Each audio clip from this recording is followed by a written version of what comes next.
Ramdam mo ba na iniiwasan ka na ng mahal mo, hindi ka na kinakausap, malamig na yung pakikitungo sa inyo, wala nang pakialam sa'yo, halos lahat-lahat na para kang biglang kinalimutan?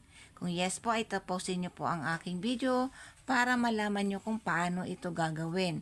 Kung bago ka pa lang po sa aking page at magustuhan mo mga ganitong gawain, paki-follow at paki-share. At kung ayaw niyo naman ay pwede niyo pong i-skip ang aking video at maghanap ka ng videong nararapat sa inyo. So ikaw po ba ay nararamdaman mo na parang si target mo iwas na sa'yo? Parang alam mo yung para kang may kuryente na tuwing lalapit ka pa lang lumalayo na siya. 'Di ba napakasakit nun sa pakiramdam sa atin lalo na sa ating mga babae. Ayaw ka na niyang kausapin na hindi mo naman alam kung anong rason niya.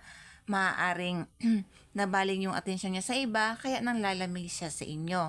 Kaya gawin mo ang ritual na ito para bumalik sa iyo ang atensyon ng mahal mo at hindi na mababaling pa sa iba. So gawin niyo po ang ritual na ito sa araw ng Martes at Biyernes lamang bago ka matulog. Araw ng Martes o Biyernes lamang bago ka matulog. Kahit sino pwedeng gawin ito, pwedeng magka-LDR o magkalapit. Same sex ay pwedeng niyong gawin. So una, kumuha ka ng isang malinis na papel.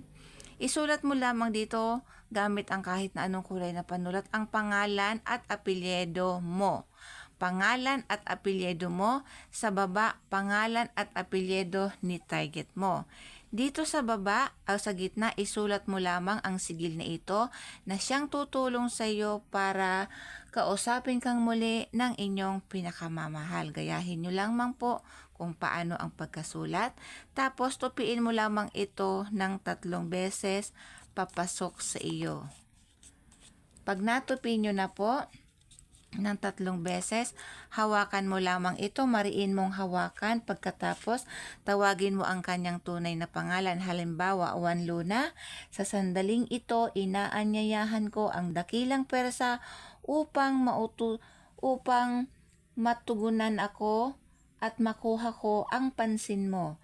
Juan Luna, sa lakas ng aking isip, makakarating sa iyo ang aking panalangin na ikaw ay makipag-usap sa akin. So, pwede nyo pong palitan ang inyong kahilingan, depende sa inyong puso, kung ano talaga ang laman ng inyong puso.